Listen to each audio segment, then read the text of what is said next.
Wahai orang-orang yang beriman, taati Allah, taati Rasul, dan ulil amri di antara kalian. Jangankan Pak Jokowi, jangankan Pak SBY dan lain sebelum yang pernah jadi presiden di Indonesia, Fir'aun saja, yang demi Allah mereka nggak sejahat Fir'aun. Fir'aun saja diperintahkan Nabi Musa dengan Harun, idhaba ila Fir'aun innahu togo, faqula lahu qawlan layyina. Apa setiap kali engkau mencela pemimpinmu kau dapat pahala? Dapat pahala enggak kalau kita menjelekkan pemimpin kita? Kalau dapat pahala kita cela, enggak dapat pahala. Pertanyaan kedua, kalau kau doakan pemimpinmu kau dapat pahala enggak? Dapat, Masya Allah. Oke, pertanyaan yang selanjutnya, kalau kau cela pemimpinmu, pemimpinmu berubah enggak? Enggak berubah. Kalau kau doakan pemimpinmu, bisa enggak Allah merubah pemimpinmu? Bisa. Ini kata Nabi, sebesar-besar jihad adalah ucapan yang adil, ucapan yang hak, ucapan yang benar. Di mana? Di hadapan seorang pemimpin yang dolim. Di hadapan, bukan di televisi, bukan di radio, bukan di koran, bukan di Bundaran HI, bukan di Sudirman Tamrin, bukan. Tidak mungkin pada masa kita sekarang ini pemimpinnya seperti Umar bin Abdul Aziz atau seperti Muawiyah bin Abi Sufyan, tidak mungkin. Atau seperti Umar bin Khattab, tidak mungkin. Kalau rakyatnya zalim, maka pemimpinnya pun zalim. Kalau rakyatnya berbuat maksiat, pemimpinnya pun demikian. Kalau rakyatnya melalaikan salat, pemimpinnya pun demikian juga.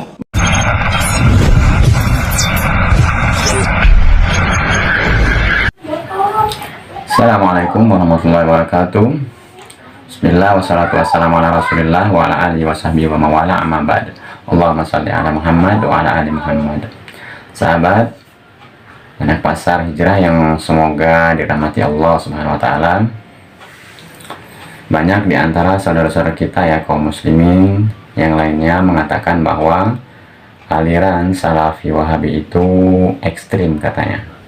Mereka punya statement bahwa Salafi atau yang mereka juluki sebagai Wahabi, mereka cap sebagai pembunuh berdarah dingin, yaitu mereka suka ngebom sana, ngebom sini, suka mengkafirkan kaum muslimin yang lain. Padahal sahabat ya, statement seperti itu sangat jauh dari kenyataan. Semuanya itu tidak benar ya sahabat. Kami Salafi sangatlah taat kepada pemimpin. Salah satunya yaitu bagaimana kami mentaati pemerintah dalam menentukan satu Syawal ya yang kita rasakan saat ini, yaitu kita menikmati hari Lebaran jatuh pada hari Sabtu. Nah, disitulah bukti bahwa kami sangatlah taat kepada ulil amri. Kami tidak pernah mengatakan bahwa ulil amri itu sebagai tauhid, apalagi mengkafirkan mereka ya. Nah, aliran yang disebut atau yang diungkapkan dari sebagian saudara-saudara kaum muslim yang ini adalah itu mereka yaitu disebut aliran Khawarij ya. Dan aliran ini pertama mereka muncul itu di waktu di zaman Khulafaur Rasyidin yang terjadi di bawah kepemimpinan Utsman bin Affan, sebagaimana yang dijelaskan oleh Ustadz Firanda Hafizullah dalam video kali ini. Khawarij ini ya, memiliki sikap berlebih-lebihan dalam beribadah, dalam beragama. Ada rasa ketidakpuasan terhadap syariat ini. Nabi SAW membagi ghanimah dianggap tidak adil ya. Demikian juga berlanjut di zaman Utsman bin Affan radhiyallahu taala anhu. Utsman bin Affan radhiyallahu taala anhu yang Rasulullah SAW begitu memuji Utsman sampai Rasulullah SAW mengatakan, ala astahi min rajulin yastahi minhul malaikah. Kenapa aku tidak merasa malu dengan seorang yang malaikat malu kepada dia, yaitu Utsman bin Affan. Tetapi orang-orang Khawarij tidak setuju dengan pemerintahan Utsman.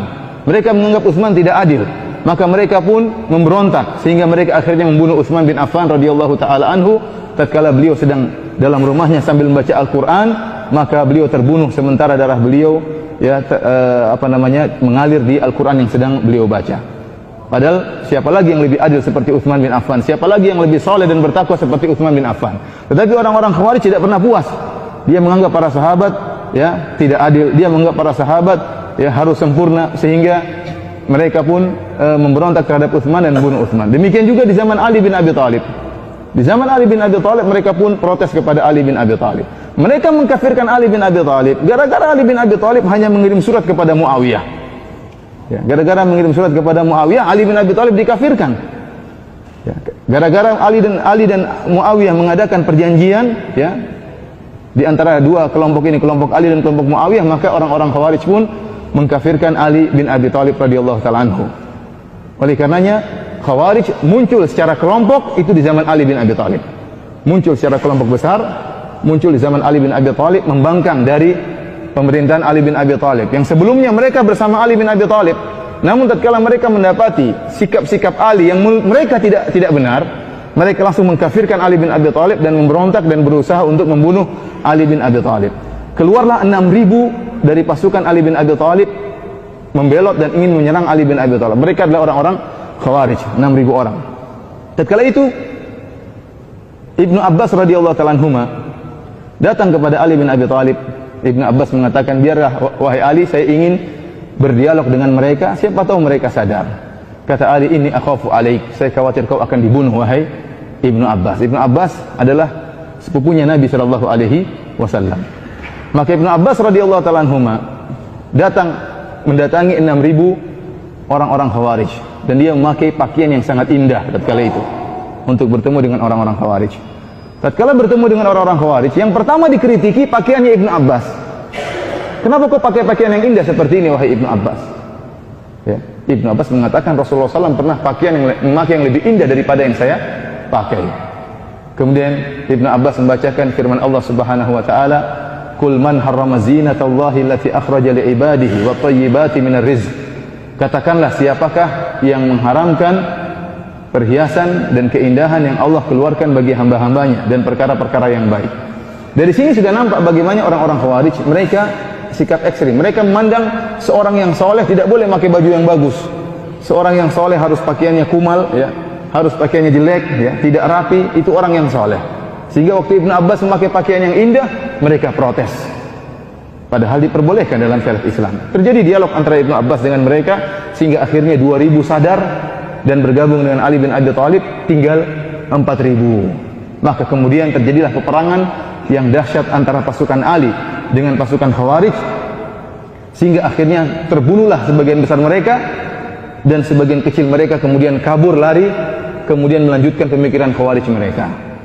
Tatkala Ali bin Abi Thalib membunuh orang-orang Khawarij, Ali bin Abi Thalib menyuruh pasukannya untuk mencari seorang mayat dari orang-orang Khawarij tersebut yang memiliki sifat yang pernah digambarkan oleh Nabi sallallahu alaihi wasallam. Nabi pernah menjelaskan dalam hadisnya, ada seorang di kalangan orang-orang Khawarij yang dia tangannya buntung, kemudian di tangan buntungnya tersebut seperti ada daging yang tumbuh semacam tai lalat yang besar, kemudian di tai lalat tersebut ada uraian rambut yang putih. Setelah Ali membunuh orang-orang Khawarij, kata Ali, carilah orang tersebut. Saya mendengar Nabi mengatakan bahwasanya di antara mereka ada orang seperti ini. Maka pasukan Ali bin Abi Thalib pun mencari orang tersebut di antara mayat-mayat orang Khawarij. Setelah mereka cari, tidak ditemukan. Maka Ali menyuruh mereka untuk mencari lagi. Rasulullah SAW menyatakan ada sifat seperti itu. Mereka mencari, tidak menemukan. Akhirnya Ali bin Abi Thalib yang cari sendiri. Maka dia melihat ada tumpukan-tumpukan mayat, kemudian dia pindahkan mayat-mayat yang menumpuk tersebut. Ternyata di bawahnya ada mayat sebagaimana sifat yang disebutkan oleh Nabi sallallahu alaihi wasallam, yaitu ada seorang yang tangannya buntung, kemudian di ujung tangan buntungnya tersebut ada semacam tai lalat besar, kemudian ada rambut-rambut putih yang terurai di tai lalat tersebut. Maka Ali bin Abi Thalib pun sujud bersyukur kepada Allah Subhanahu wa taala karena dia telah membunuh orang-orang Khawarij yang diperintahkan oleh Nabi sallallahu alaihi wasallam untuk membunuh mereka.